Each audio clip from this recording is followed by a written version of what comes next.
লালমনিরহাটের হাতীবান্ধায় দুই মোটরসাইকেলের মুখোমুখি সংঘর্ষে দুই যুবকের মৃত্যু হয়েছে। রবিবার বিকেলে হাতীবান্ধা উপজেলার সানিয়াজান ইউনিয়নের মোকাদ্দেস নগরে এ দুর্ঘটনাটি ঘটে। খবর পেয়ে ঘটনাস্থলে গিয়ে দুই যুবকের মরদেহ উদ্ধার করে হাতীবান্ধা হাইওয়ে পুলিশ। এ ঘটনায় আহত দুজনকে হাসপাতালে পাঠিয়েছেন স্থানীয়রা।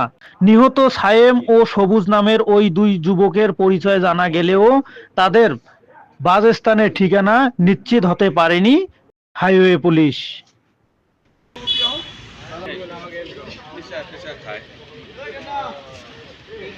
মাথা টাথা গেছি।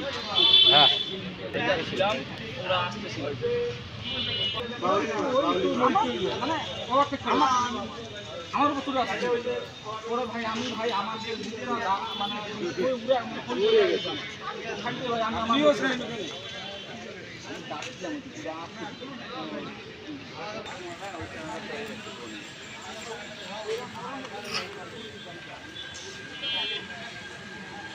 মোটরসাইকেল চালাইলে মানুষ তোমরা গেলে